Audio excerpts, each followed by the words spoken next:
Bismillahirrahmanirrahim. This is Muhammad Usman Munir. My dear 10 class students, your English teacher. How are you?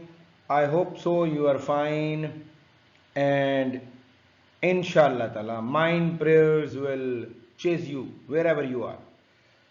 So, right now, wherever you are, come close to your mobiles rather. This is the English time. We are studying rather lesson number 2 nowadays, and this is the paragraph number 3 I am discussing. मैंने पहले भी बताया था कि अगर कोई एक आधा पैरा बीच में स्किप हो जाता है तो समझ लीजिए उसका पेपर वेटेज इतना नहीं है।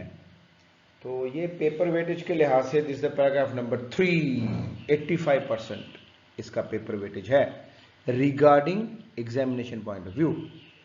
कैसी तैयारी चल रही है? ठीक है, पिछले वाले लेक्चर्स देख रहे हैं। अगर किसी लेक्चर में कोई प्रॉब्लम हो, just pick up my number and call me up. This is the opportunity you are getting from your school side. तो हम आपको जरूर गाइड करेंगे फिर से। Our aim, our purpose, our goal is to what? To get you a quality education, supreme education. कोशिश आज करूंगा कि नंबर 3 पैराग्राफ को पूरा लिताड़ के रख दूं और आपको उसकी समझ आए। Here we have a paragraph number 3 on your screen. Paragraph 3, my dear students, decorating the house. घरों की सजावट, decorating सजावट को कहते हैं। Another popular custom is to hang up signs and posters on the doors and the windows with the Chinese word "fu" written on them, which means luck and happiness. Clear करना है अब इसको।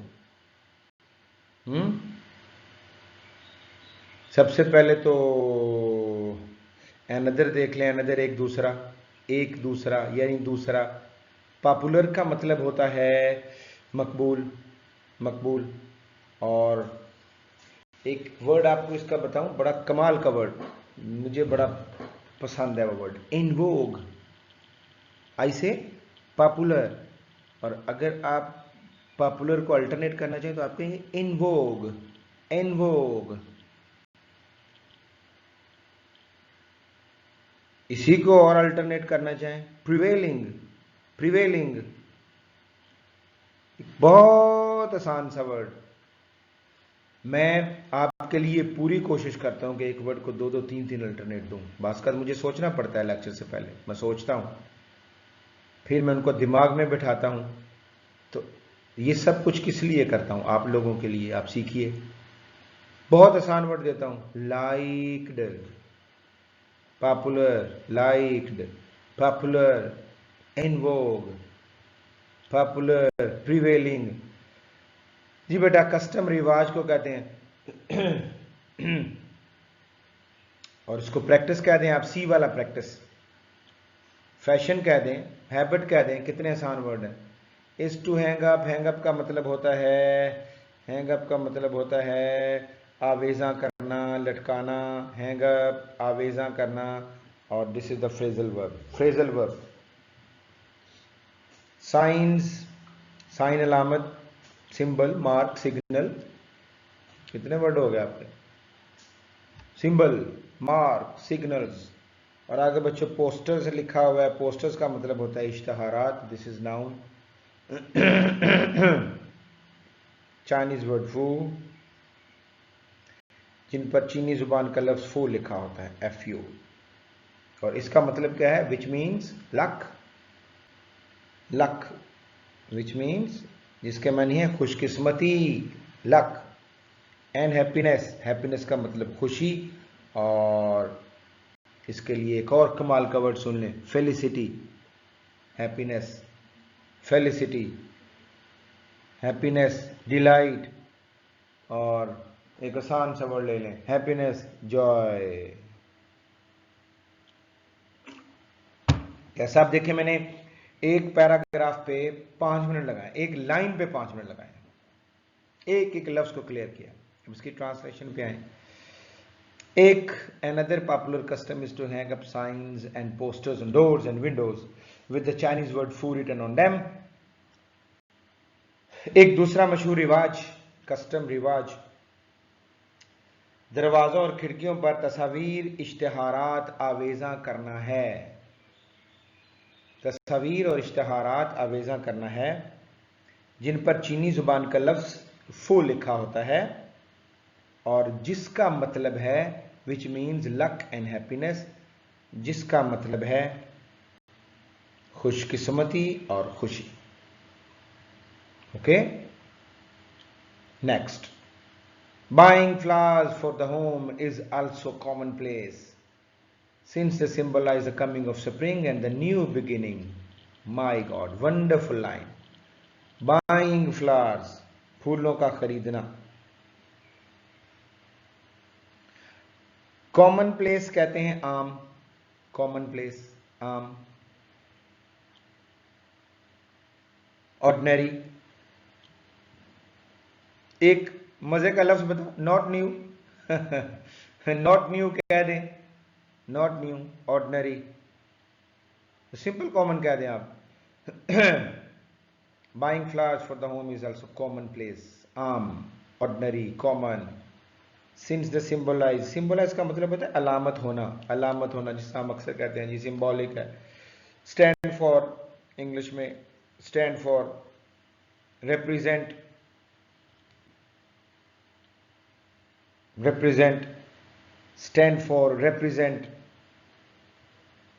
coming of spring, बहार की आमद, spring noun, बहार, और coming of spring आमद, और न्यू बिगिनिंग, न्यू बिगिनिंग, नए साल की आमद। ओके, अब इसका तर्जुमा सुन लीजिए। हाँ, घर के लिए buying flowers for the home is also common place. घर के लिए फूलों का खरीदना भी एक मामूल की बात है, एक मामूली बात है, क्योंकि ये बहार और नए साल की आमद की अलामत होते हैं, सिंबलाइज अलामत होते हैं। Since symbolise the coming of spring, क्योंकि ये बहार के मौसम की आमद और नए साल की शुरुआत की अलामत होते हैं, क्योंकि ये बहार और नए साल की आमद की अलामत होते हैं। That's it from your paragraph number 3। अच्छा, पीछे इससे एक सवाल था, सवाल बुक में ही मैंने देखा और आपकी बुक पे था। So let me clear that, what is the Chinese belief about cleaning houses before the new year. यानी जो चीनी लोग हैं नए साल की आमद से पहले घरों को क्यों साफ करते हैं, क्यों साफ करते हैं? आपने पढ़ा है पहले 2 पैराग्राफ, उसमें देखिए क्यों साफ करते हैं जी। क्योंकि चीन के लोगों का अकीदा है कि साले 9 के दिन से पहले उनके घरों की मुकम्मल सफाई उनके लिए खुशकिस्मती का बायस होती है और इस सफाई से वो गुज़िश्ता साल की किसी भी बैड लक को घर से निकाल देते हैं। अब ये उनका बिलीफ है। तो my dear Muslims, my dear students, हमें तो नबी पाक सल्लल्लाहु अलैहि वसल्लम ने 1400 साल पहले ये सब कुछ बता दिया था कि सफाई निस्फ़ ईमान है। तो ये लोग मुख्तलिफ तरीक़ों से जब हमें बताते हैं, सो अपने दीन को भी स्टडी किया करें माय डियर स्टूडेंट्स। ये सारी बातें सारी की सारी बातें हमारे दीन इस्लाम से उठा के हमें बता देते हैं। इस्लाम में सफाई निस्फ़ ईमान है। हाँ जी, क्या बिलीफ है उनका? बिलीफ ये है कि घरों की सफाई करनी चाहिए, इस सफाई से खुशकिस्मती आती है और पिछले साल की अगर कोई मुसीबत है तो वो टल जाती है। Okay, the Chinese believe that through cleaning of their houses before the new years day, through cleaning their houses before the new years day will bring good luck for them and remove any bad luck of the previous years। जो मैंने आपको उर्दू बताई उसी का ये तर्जुमा, और पिछले साल की किसी भी बदकिस्मती को वो बहा के ले जाती है। So that's it. इस पैराग्राफ को मैंने आखिरी हद तक क्लियर किया। आई होप सो कि आप भी ध्यान देंगे माय डियर स्टूडेंट्स, और इनके मीनिंग सिनोनिम जो मैंने 3 वर्ड अल्टरनेट दिए हैं वो आप कर लेंगे। और इंशाअल्लाह ताला ये बस जो आप रट्टे को थोड़ा कम कर लें, मेरी ख्वाहिश रट्टे को कम कर लें, चीज़ों को समझें, चीज़ों को कॉम्प्रीहेंड करें, बहुत फ़ायदा मिलने वाला है। Thank you very much, God bless you.